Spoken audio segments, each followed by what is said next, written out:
Welcome everybody to the second episode of Kev and Convos. So on this show, I always try and invite guests that are interesting, live interesting lives, make interesting decisions. They could be entrepreneurs, aspiring entrepreneurs or investors, but for the most part, they're not living the life that everyone has. So I think it's great to share those experiences with people. And today I have Chris Alfar here. Chris Alfar here is a good friend of mine, someone I've known for a very long time. And welcome, Chris. Yeah, thanks for having me, Kevin. Good to be here. Yeah. So, Chris, you're back in town. Like we don't see you often anymore because you moved away. Why don't you tell everybody where you moved to? Yeah, so moved to Montreal in September. Um, Made that move to, as you know, to go train at Tristar Gym in Montreal with Coach Firas Zahabi and that crew for Brazilian Jiu Jitsu. Also working over there, but working remote. So it's been a pretty good move, and always good to be back and see you guys and get some training in, get hanging out, catch up with what you guys are doing, and do things like this. Yeah. And as I was introducing you earlier, to everybody, because not everybody really knows who you are, but I think one day a lot of people will, because you know you've been a competitor in the jiu-jitsu scene for a long time since you were a teenager, and you've obviously grown up quite considerably since being 14 when you first Yeah. started, and you have a lot of aspirations to do bigger and better things in jiu-jitsu and things like that. And I mean, this show's not specifically about jiu-jitsu, but there's a component of jiu-jitsu that Yeah. relates to Yeah. business, marketing, and things like that. I want you to talk about specifically. So, what is it that you want to do and pursue with I guess, with your craft right now? Yeah, it's a good question. So I've been doing this a long time. As you know, I think we met, what was it, like 12, no, 11, 12 years ago. Must have been. So, I started training in 2012. Yeah, so we met quite a while ago, and I had been training for a little bit when I met you. So I started jujitsu when I was 14, um, at Elite Training Center with Claude Patrick, where we met. At the time, I was interested in doing MMA, and that's what I was focused on, and I wanted to, do MMA and then, school at the same time, and then I was playing high school football, and I was kind of all over the place.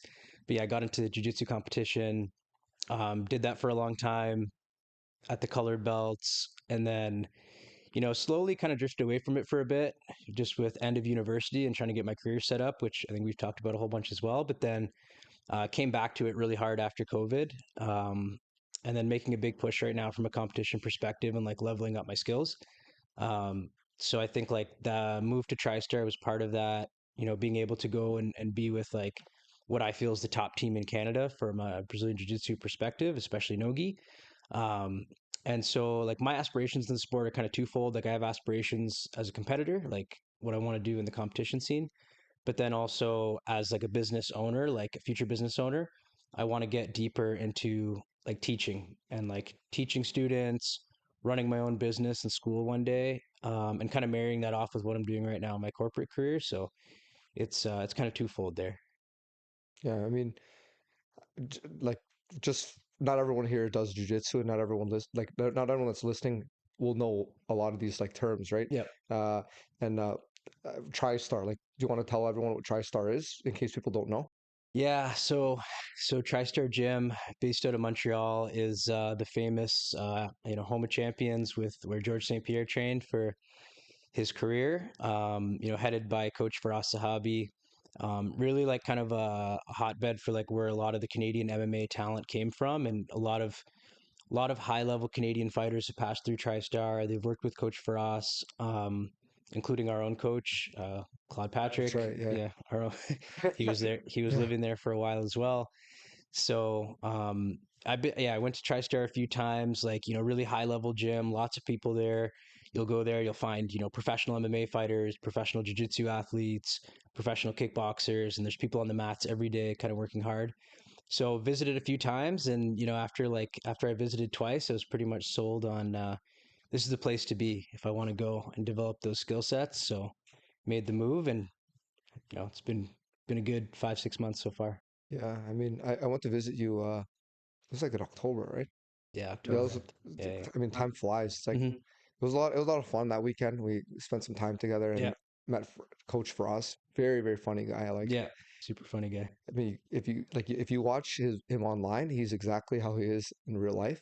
Just I find him very like a wordsmith. Like he's very good with explaining things like you want to listen to him talk, like Hmm. you just you when I was there, and you obviously you and Firas have a really good relationship, and you guys get along and stuff. I could sense like he loves his students and he loves teaching, and you love being there, so it's very mutual, right? Yeah, and you actually said it to me when we talked, is that like his persona online is exactly how he is in person. And that's what I really value, like that authenticity. Because a lot of times like we look up to these people, like they say like never meet your idols, right? Yeah, Like they're like never meet your idols because it'll always be like a little bit more disappointing yeah, than when you see online. So with him, like I same thing as you, I used to watch his like his podcasts, watch his interviews, like about fighting, about life, about philosophy, and I was like, oh, this is a really interesting human being that I want to spend more time with.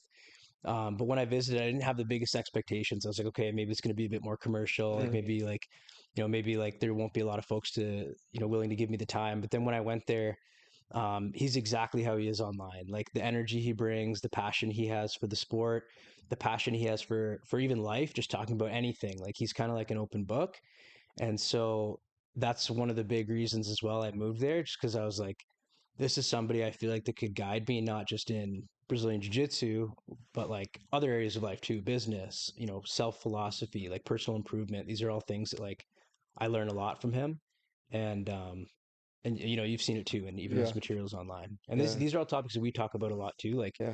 just I know we're both interested in. Yeah, I mean, as much as you learn from him, I'll be open and honest about this. I learn a lot from you too. Like a lot of things we Appreciate it. talk about in general, like what we're talking about today during this podcast is the same stuff we normally talk about, just like not in front of a camera. Hmm. We have a group chat. We always message they always talk about the same things. It's just this is just in a verbal format today. Hmm. But I learn a lot from you because, your attitude is always very positive. And I think that like for the most part, you've had a lot of challenges in general. And one of the biggest thing, when I say challenges, I don't mean like poverty or like living on the streets or something like that. I mean like just career challenges in terms of trying to like move up the ladder. Also, building better skills for jujitsu, opening up that school one day, right? And when I say one day, I don't mean like, like 50 years down the line. It's going to happen in the next short while. Hmm. But like you always talk about all these different things that you're aspiring to do, but from like your point of view and the way that you share it with us, it's not like just some dream with no actionable like checklist. There's like Hmm. a list of things that you're working on consciously every day, and being in that sort of environment, just like how you are with for us, right? Being in an environment of hardworking people, motivated and positive people, it sort of like breeds like I guess motivation for yourself too, right? Yeah. So Well, like exactly. Like we talk about this all the time, but it's like the people you're surrounding yourself with. And like I'm lucky to have like friends like you that are the same way. Like you say you're gonna do something, you do it. Like you take it very literally. Like you say you're gonna do appreciate that. something, you're on it Yeah, right away, and like you get it done. And guys like you, guys like Ty, Alex, all the mutual friends we have are like the people I like to spend my time with are the people that do exactly that. Like right, like they're authentic, they're positive, they're motivated. And it's not just jujitsu; it's also like career wise. Like always, kind of those are the people I want to be around. Like not the people that are just like complaining, they're not going to do anything, like they're going to kind of stay stagnant in their life. I feel like we've all had like a lot of like personal growth in our friend group, and then like even just the people we surround ourselves as well. And I think that's what drives people to like push and go do more. So like we talk about it every day, but I think like it's cool to see people actually go and live it, like we've been trying to do. yeah. I think that when we first started that chat, like I don't want to like expose the name of the chat. We'll just kind of leave it whatever it is, but it's just between us friends. But it's just like what a generic WhatsApp group would be, just people, or Facebook chat would be, just people just sharing information, messaging things that were, just wins and losses, both wins and losses, because I think it's important when you only talk about your wins. I mean, it's nice, but you also got to be authentic, right? Like you said, Hmm. because those losses actually are really important. And when I say losses, I mean the bad days that you got. But also a place where you celebrate those wins, because in real life, you can't go around parading your wins because people don't appreciate it. Like they'll think you're bragging, or they'll think you're like too cocky or whatever. You know what I mean, right? Hmm.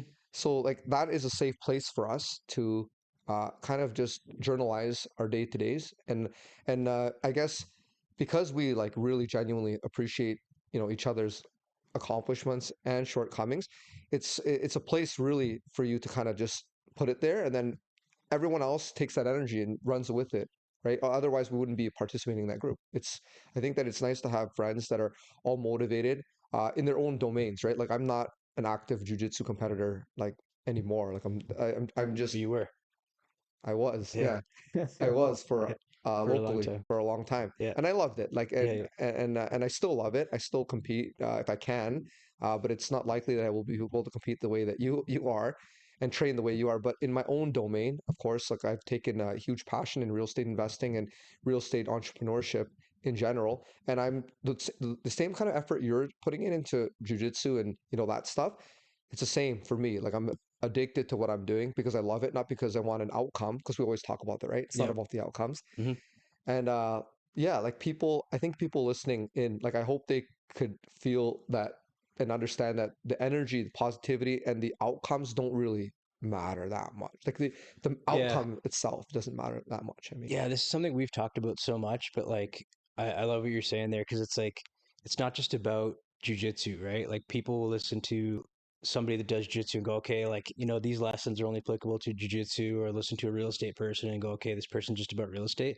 But like, if you take away like what the person's actually looking to get out of it and just look at how they kind of approach their life and the process that kind of dictates it, you said it best. Like, the process is kind of everything, and like, it's super cliche, but it's also like how they're showing up in the process. Like, if you're real estate investing, right? Like, you got to be like, you're super focused. You're like trying to learn new things. You're going and networking with the right people. You're putting the time in every day. I see you on Instagram. Like, you're driving to your properties, and you're like, you're really hands on about like being involved in what you do, and that's all that is just passion, and it's yeah, passion for yeah, life, passion for what you're doing coming out in the activities you choose to pursue.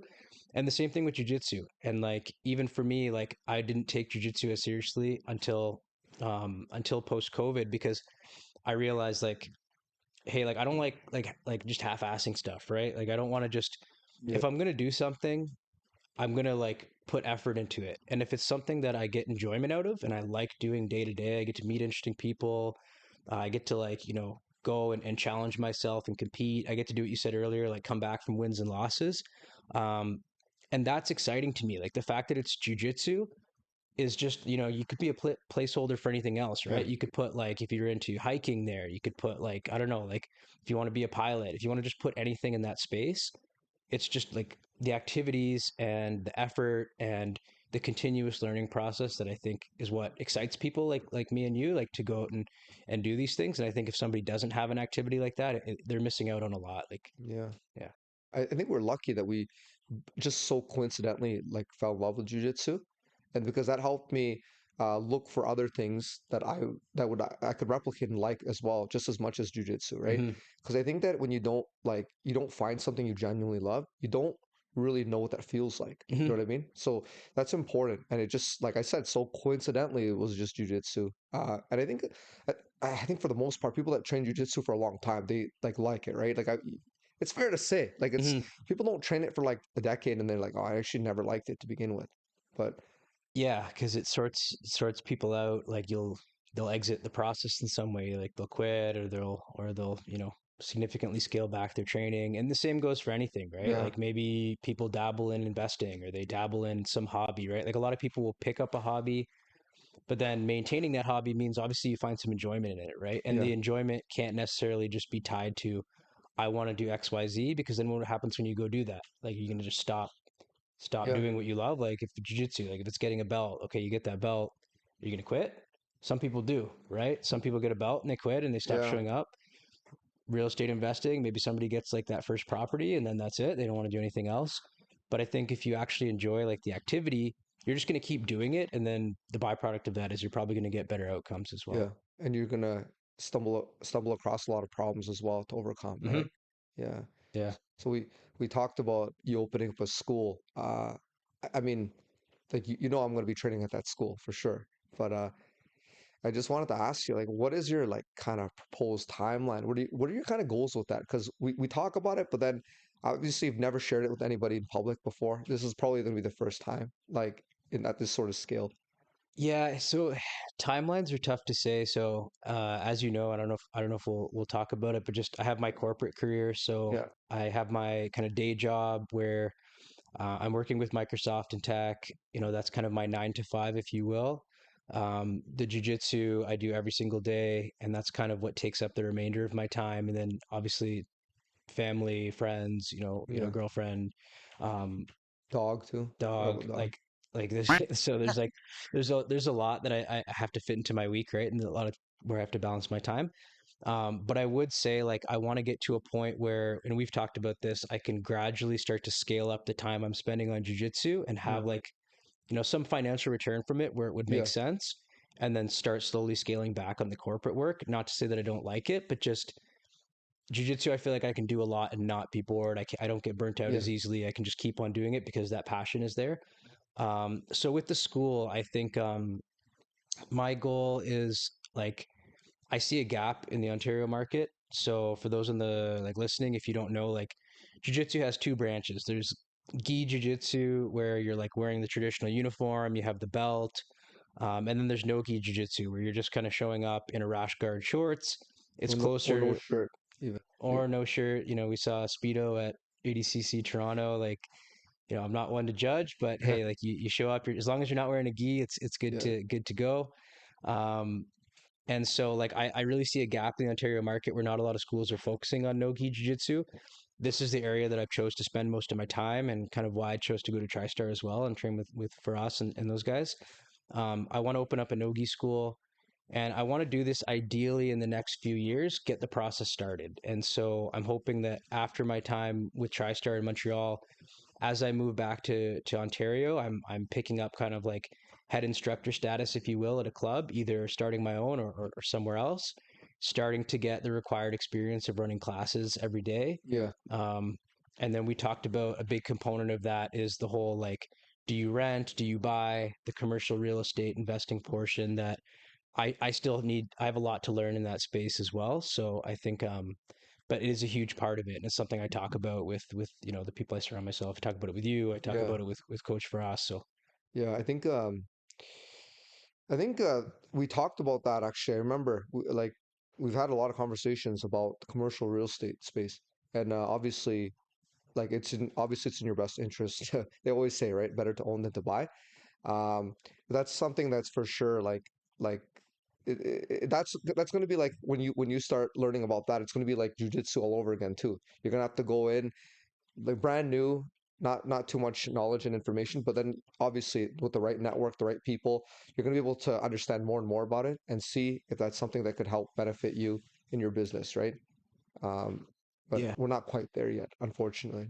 A couple of years away. yeah, and it's a thing about business model, right? Like for jujitsu, it's as we know, it's so Yeah, tough to make money, but I think if you can find a way to make it financially viable where you own the building and you're using the cash flow from the business to start to pay down the mortgage of the building, it starts to make more sense. And it also protects your business. And yeah, so this is something, even Coach for us, a few other people have told me is like we've talked about it, right? Like yeah, with residential real estate, there's a lot of protections around it, right? Like yeah, you're protected as a tenant. Renting is a little bit safer. We have like very renter safe ecosystem in Canada, good or bad for depending if you're the landlord yeah, or the tenant, right? But for better or worse, that's the way it is. With commercial real estate, we don't have that same level of protection. And so I heard a horror story of like, hey, there's a jiu-jitsu gym, the owner of the building finds out you're making some money, they hike your rent goes from like say 6,000 to 14,000 overnight, yeah, right? He goes, oh, you're making money, okay, your rent's going up, right? You don't have those same protections. So to me, I think to run a sustainable business that where you're thinking long term, you're not just thinking about like day-to-day cash flows all the time. You need to be thinking about the real estate, which is really what's going to allow you to scale, to say you have ownership in something, and then the business you can actually run the way you want. You're not worried about getting kicked out essentially every 6 months. yeah.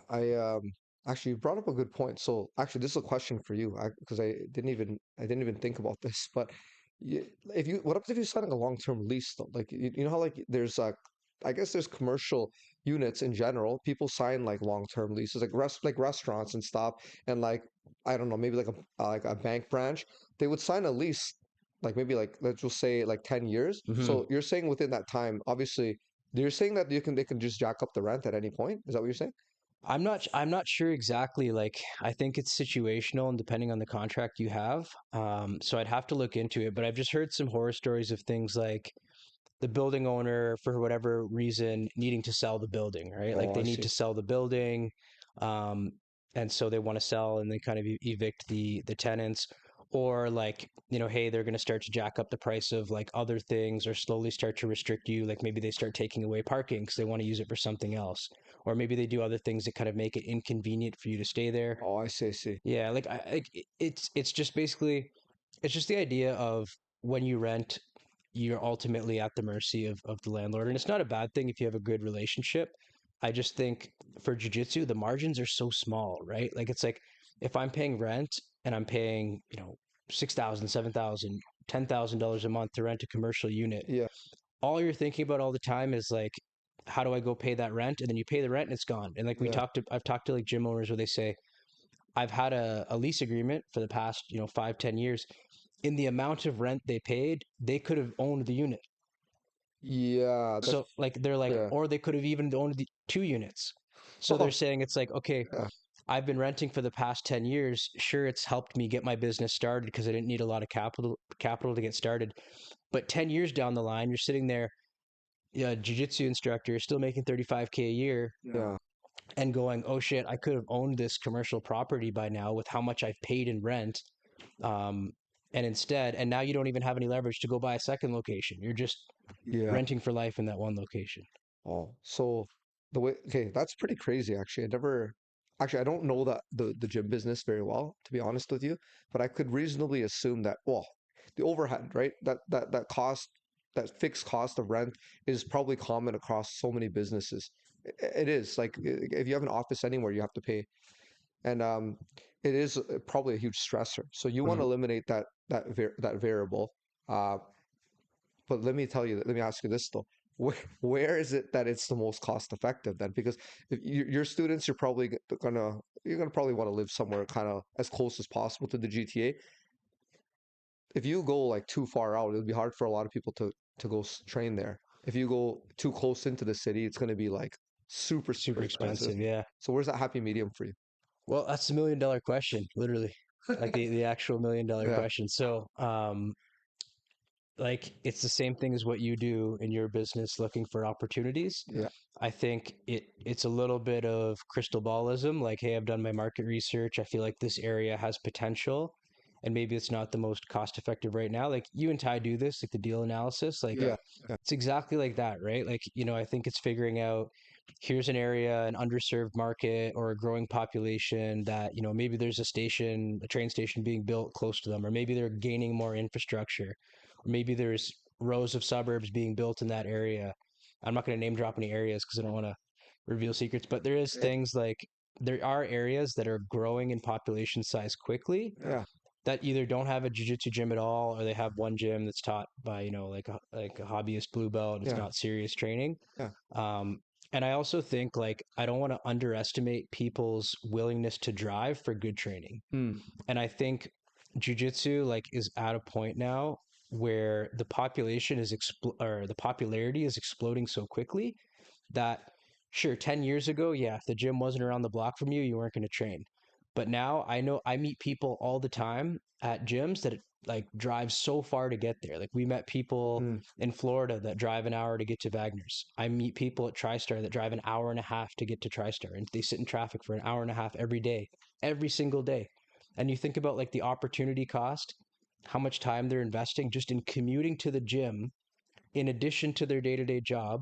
So that tells me that there's people willing to travel. It just has to be like the juice has to be worth the squeeze. It just has to be the right academy. Yeah, Um, and people will be there. And ultimately, as well, because the sport's so young, if you have an area with a good growing population, I really think you could make high level jiu-jitsu athletes out of anybody. Like I Yeah. think our sport, we're not the Olympics, we're not judo, we're not wrestling. We see world champions in our sport all the time that don't even have a quarter of the athletic potential of more serious athletes, and they still do extremely well. They win locals, they win like big events. So I think like as long as you have a decent sized population to work with, Yeah. it doesn't have to be Toronto, it doesn't have to be Mississauga. Like you Yeah. can find a core group of people to build up and build from there. I like I really like that you mentioned it's similar to what me and Ty do. And it's not just me what me and Ty do, it's what other investors as well do, right? It doesn't Hmm. matter what you're investing in, you're looking for an opportunity. And while you were talking about that, I was like, it's so much similar. Like we're like what we're doing is so much more similar than we think. And obviously, like when you go find that place, you're gonna have to really, really dig, like really research, really understand. And obviously, you have the right resources too, so you'll be able to reach out anytime you need help. But it's really interesting because there, like jujitsu is a niche sport, right? Hmm. It's like you're saying it's being underserved. You have a, I would say one of the things that we talked about too is about branding and stuff like that. Hmm. And I think that you've taught me actually a lot about branding, uh, like just through conversations and why that's important.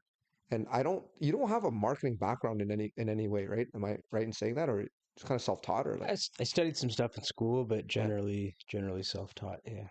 like you recommended me a few books. I remember like during COVID, Yep. I Yeah. came Yeah. in, we did a barter system where I'd Yeah. give you like some food for a book. Yeah. So Food for books. food for books. And Yeah. it's Yeah. interesting because I didn't actually before that I didn't know that you didn't have I know that you had like an interest in it, but I didn't know you had no professional experience in it, Hmm. which is surprising to me because you seem to put very well like very well organized, and you plan out things from a marketing perspective very professionally and very well thought out. And like how did you become so like interested in marketing? I'd say I'm not too interested in marketing. I'm more interested in maximizing the value of what you do with your life to go and unlock new opportunities. And it sounds cliche, but I'll give you an example. Um, ADCC Toronto Open that just passed, right? Okay. You were there in person. We were there. Like I was competing. You were kind of cornering me and filming some stuff. And then we saw a lot of competitors on the mats, Sorry, right? one second. ADCC is like Is a the Abu Dhabi Combat Classic. yeah, It's a big no-gi jiu-jitsu tournament that runs all across the world. They do opens. Anybody can sign up, you know, but there's beginner, intermediate, and advanced divisions. yeah, Big tournament, always a huge turnout. Lots of like local talent, international talent will go. yeah, Um, so we were there, right? So um, I invest a lot of time training. I did fairly well at the event. I didn't do like amazing, but I got second at the event, right? There's people that win gold at those events that don't brand themselves very well at all. They don't have any online presence. They don't post any highlights. They don't have any sponsors. They don't go do seminars after. They basically just take their gold medal, which is worth, as we know, literally nothing. It's worth $2. Little plastic medal. They take it. They go home. They put it on their wall, and then they get back in a sweaty gym and you know yeah, wrestle for the next 3 months until the next one. Right. yeah, I consider that very low value. And it's like, what I mean by that is it's not about flaunting yourself, as you were saying earlier, but you have to promote yourself to an extent to go and unlock future opportunities. yeah, And if you're not doing that, so like even with my silver medal, right? Not a massive accomplishment by any means, but I was able to post highlights. I had photographers take pictures. I had my sponsor post reels. All these things will go unlock opportunities for me to go teach here, teach there. Maybe I'll get an invite to do like you know yeah, a seminar. Maybe you know even at our gym, you know, running the Nogi program. And so if you're not doing things that, okay, you have a win, and then it should lead a network effect to other things, right? Um, so like everything you do should always kind of unlock more value. Otherwise, what's the point of doing it, right? You're just collecting things and like putting it in your closet. yeah. We're talking about branding, and you're right. I think that that differentiating factor, or you get to know people better too, because you got to know people buy because of brands. Like a brand evokes some sort of emotion, and people that resonate with that emotion or what that symbol represents to them, Hmm. they'll buy. It doesn't matter if it's like it might not sound. this is how you know branding is useful or done correctly. It speaks to one person, but it doesn't speak to somebody else. Yeah. It's almost like a language that's Purple Cow. purple cow, exactly. It's a great book by Seth Godin. Why don't you kind of elaborate more about that?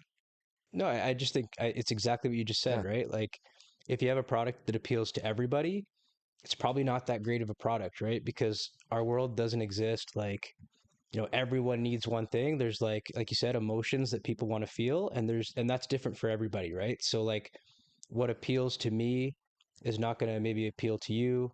And so like, I think as long as there's companies and businesses that are there to serve those needs, that's where like value is created, and that's also where exponential value is created. Mm, So like, let's say like somebody comes and just sells us a banana, right? Like, we'll pay $1 for it, or 80 cents, or whatever it is.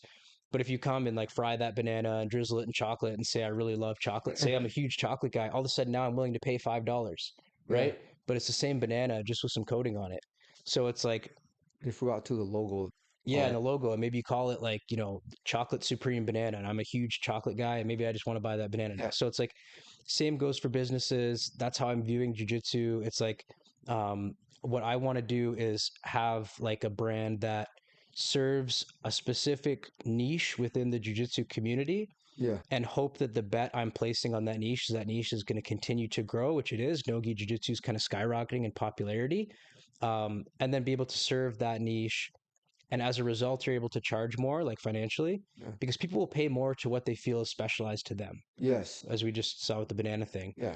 And people are also willing to travel further for services that better benefit them. So like, that's the way I'm viewing it, and I know you kind of think the same. And we talk about like personal branding, like everyone's personal brand is different too, for the same reason. Like, my personal brand might appeal to some people and maybe it doesn't appeal to others. Yours might appeal to some people very well and then might not appeal to other people, and that's okay. There's 7 billion Yeah. people on the planet. There's enough. Which is really good Yeah. because it means that your competition is more narrower almost, right? Hmm. Because let's say for example you were like a gi teacher and you ran like the warm-ups like the same as everybody else and you had the same structure. Well, they can technically go anywhere to, why am I going to drive all the way to Exactly. what am I going to drive all the way to wherever, like let's say Windsor to train with Chris when I Yeah. could stay in Toronto and Do the same thing. do the same thing, right? Yeah. So there has to be something that you're offering, and it's also packaged a certain way too. Hmm. Because what do they say? Like I'm not a marketing guy either. Obviously, I took a few marketing courses here and there, but the four P's, right? The price, the package, the place, the what's the last one? Has to be the last one. Product, place, promotion, Yeah, it has to be like kind of like price. it Yeah. price, right? So it has to all be kind of put together in a way where it's digestible and desirable also to the person that Hmm. is looking for it. So I think that for like a really good example, actually, I just realized which kind of like it's kind of like a case study that sums everything up Yeah. of what you talked about is last year, Ty and I, we would drive all the way to go visit you on like Friday or like I think it was on a Saturday or Sunday too. We would go. It was like multiple times. It Hmm. wasn't like one time. Like one time could be Up an in Grey anomaly. County. Yeah, the Yeah. north, like the what did we call it? What did we call it? Like we had a name for it. Like the oh Grey Bruce. Grey no, Bruce like that's County. that's the real name. Yeah. I'm talking about the Yeah. I'm talking about the like the nickname. What did we call? What we Andrew Wiltsey. Where does he train again? The Daisy Daisy Fresh of Fresh. the North. That's what we Daisy called it. Fresh of the North. Yeah. So yeah, I guess for the people Your that don't. listeners won't know what that is, Yeah, you but guys won't. yeah, So there's a school in somewhere in Illinois, right? Is it in Illinois? I think so. Yeah. Somewhere in the U.S. Okay, so in kind of close to Canada because they have winters as well. They have a jujitsu school in it used to be an ex laundromat, and it was just run down. So I mean, not to say that it was run down up there. That's not why. It's just because it was a little bit further out and Further out, remote. it's in a Yeah, basement. yeah, More kind of country people training there. Shout out to Bowlers BJJ, great nogi school that's kind of yeah, developed itself over the last couple of years and put itself on the map with some good performances locally, yeah. led by Coach Andrew Bowler. So yeah, that's N- where I was. You'd come up, you and Ty. Yeah, we would come up, and because like there just wasn't a place for us to train on a Friday night specifically, or the times that we wanted to go train. and for the type of training that we wanted. So we would go because there was not something offered at that time for us.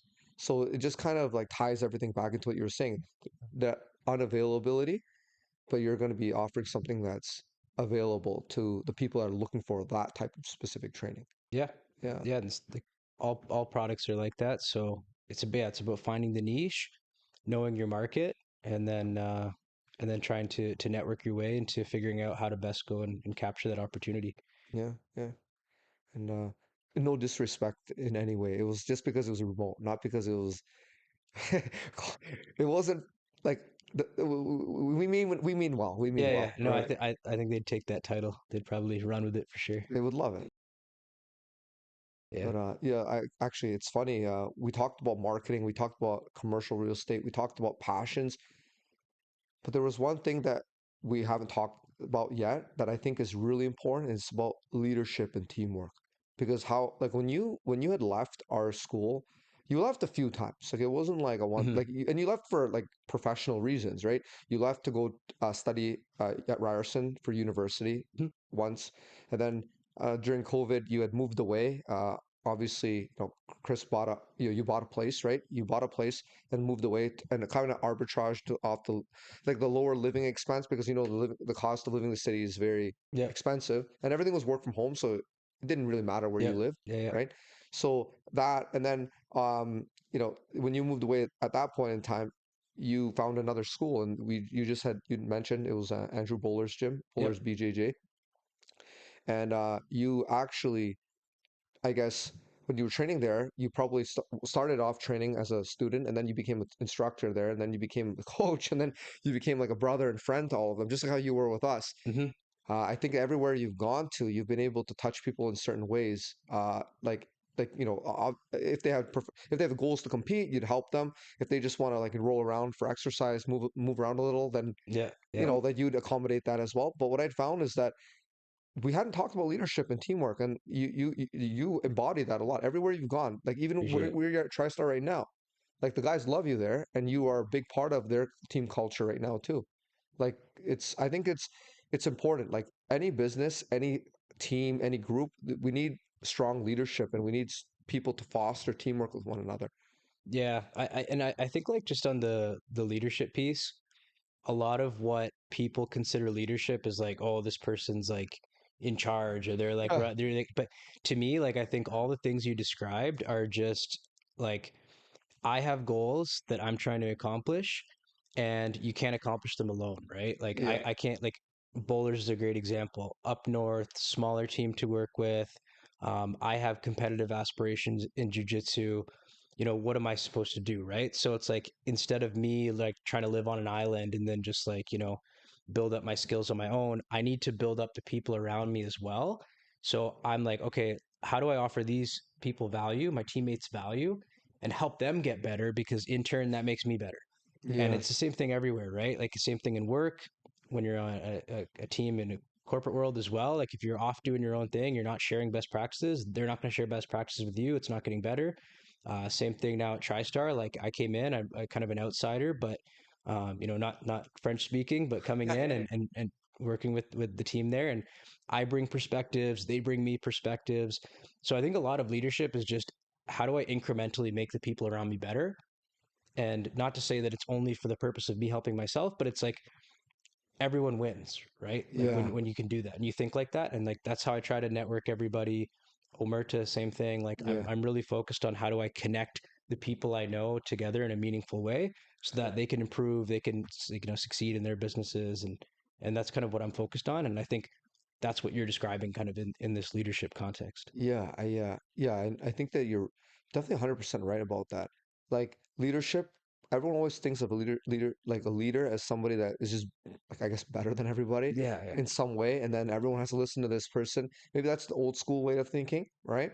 And then that person being in charge. But yeah, I think that what you've done is really remarkable because you've done a really good job connecting people. Like we wouldn't know Alex, I wouldn't know Omer to exist in Guelph if it wasn't for you. Just like connecting people, and we met, this past weekend. I met one of your new teammates, Jadot. Hmm. Very nice guy. Uh, Awesome guy. Yeah. wouldn't have met him if it wasn't for you, right? So you connecting people, and then also because we're all the same in the sense like we all have similar hobbies, interests, work ethics, things like that. It makes like it's almost like oh you refer like a referral almost, right? You're like oh I trust you as a person, so I trust your judgment. So if you're Hmm. referring me or connecting with somebody, like it's most likely going to work itself out somehow, Yeah. or rather than the other way around, right? And you've probably seen this more than anyone in your field, right? Like in the real estate investing space, like if you're looking for a contractor, right? Like, or if you're looking for anything really, like, locations, like potential like tenants, like who are you going to reach out to? First of all, is going to be your immediate network. Yeah, And then it's like someone you trust is who I can trust because I know that we have similar values. So if you trust somebody, then I have a pretty good idea that I can trust them. yeah, So it's like, so that's what I feel like is so important about networking. And like, you probably see it all the time. Like, if you're looking for somebody, you should probably like, your jujitsu friends that you're close with. It's not just about jujitsu. It's also like, okay, I have a pretty good sense of your character, and now like I know that okay, who this person knows is who, and if they can introduce me, we can foster networking connections better. And it totally spans outside of just jiu-jitsu. Like we see it every gym I go to, there's people talking about lots of things outside jiu-jitsu, like yeah, like hey, do you even like even Dave is like a plumber, for example. Like yeah. you might meet a plumber at training, and they're the person that's going to help you and give you some favors when your pipe bursts at 7 a.m. on a work day, right? So like it's all about who you know and then connecting everybody together. Actually, talking about a plumber, Declan, he's a plumber, and he's been doing a lot of like consulting offline, like with me, one-on-one consulting with me about plumbing things. Hmm. And I'll be honest with you, I'm not a plumber, so there's no way I could like just learn that like on my own Yeah, overnight. yeah, And the way, well, this is like that's how you know someone is an expert at a field because they talk about it in such a way that it sounds so easy yeah, and so simple. yeah. And then they just tell you, just trust me," because they know, right? Hmm. And I met obviously you, Ty. I met so many great people. Like I always say this, like when you don't like golf or sorry, jujitsu is the new golf, in my opinion, in many ways, because you're able to connect and meet so many people. And not only that, there's a very intimate sort of connection because like you're grappling each other, right? Like Yeah, you're wrestling around in the ground. you're like rolling on the floor with people. So and there's and the bodily interaction is very like you have to really trust these people because they crank on your joints wrong, destroy your joints. Like these are the people you're putting your health and you're trusting your body with, Hmm. right? So that's number one. And number two, you're not going like if you train for like even casually and then you all train casually together over the years, it accumulates into so many days, months, and years that you've gotten to know each other. Hmm. So relationships are built off of that. And people always say golf is like the best for business because I You don't go even know net why. because you network, and a lot of like executives will play golf on weekends. So like hey, you go golfing, you go to a golf tournament, you get to interact with some folks. So Yeah. Oh, actually, I'm thankful that you answered that because I didn't know why. I just thought it was historically like it just some historical reason well, of you're there that. all day, right? Like when you go to the golf course, you're there for like what, 3-4 hours. You're, Yeah. having some drinks. You're, True. talking a lot. You're walking with people. Like it's also an intimate kind of connection. I don't feel as intimate as jiu-jitsu, but it's a professional, intimate connection with. Yes. Yeah. So it's the same what we do then basically, Exactly. Yeah. except it's just in a different sort of context. Or not context, sorry, setting rather. I think trust building is just universal, right? Yeah, Like even like we talked about, just to loop back to what we were talking about earlier about process, like if I see somebody that is very disciplined about one area in their life and they're really good to the people around them, they show up every day, they're focused, they're passionate, I can generally assume that they're like you actually, you're the one that said this to me. How you show up in one area of life is generally yeah, how you show up across others. yeah, If like, so when I go to like TriStar and I see Coach Firas, if I see him, he's there every day, twice a day, doing the Aerodyne bike after practice. He's going so hard. He's putting like his all into the sport. I generally assume he's got the rest of his life together too, and he does. yeah, So like right away, like these kind of activities, golf, jiu-jitsu, whatever you want to describe it, is what's going to build trust. yeah. I no, I like how you worded that just so I could understand it better because sometimes I'm thinking I'm like, I mean, maybe because I don't play golf that like I kind of like play around with it, but I've never built a relationship over golf, but I built I haven't either. Yeah. But I've done that with jujitsu. Like I've Yeah, built yeah. lifelong friendships, meaningful like relationships with people. And I what I found was that over the time, it's like it's changed the rest of my life, really. Hmm. Like my entire outside life outside of jujitsu is like so much better. Hmm. And I was telling one of my close friends this. He asked me about jujitsu. He's like, "Hey, like I see that you're doing jujitsu, and like, I mean, the lifting weights and stuff, and it's starting to bore me." And to be honest, like we both agree, we both don't like like lifting weights that much. Yeah, Like we do it it, gets boring. it gets boring. We do it because we have to do it, and we do it because it helps supplement and complement the sport of grappling. But if you had to do it as like, you can get passionate about it. I mean, some people are. I see a lot of people do like what's bodybuilding and what else was that? Like powerlifting. Powerlifting, yeah. I mean, it's not like for us, so we don't. It's to complement our sport. But my friend asked me, he's like, "Hey, like like I want to start training. Like, what should I do and all this stuff?" And I encouraged him to go to a local club and check it out and try it out, of course. But I told him this, and I hope he if he ever listens to this, he remembers. But I told him, I'm like, before all of this, actually, I was talking to him in the car. I remember it was like I came home early that day, and I told Lynn, my wife. She's like, I'm coming home now. I'll be home in like 30, like soon, not even 30 minutes. I parked the car and I'm talking to this guy about encouraging him to train jujitsu for 30 extra minutes because I just love jujitsu, right? Yeah, yeah. So he's asking me about it. I'm talking to him, and then I told him it's like if you don't train jujitsu, like for me personally, it feels like you're leaving all this money on the table. And you're leaving all Mm, this opportunity on the table. And you're leaving all these relationships on the table. Not to say, like, not to sound transactional, right? Because that's not what it's about. It's not about like, oh, if you train jujitsu, you'll make more money. no, yeah. It's not what it's about. What Yeah. what I'm saying is the value of what you get is like so much more than what you're putting in, really. Hmm. So you're leaving that on the table and you're losing out on those. And I'm not trying to make anyone feel guilty, but if I didn't train jujitsu, my life would be so different. Hmm. It would be so much more maybe boring.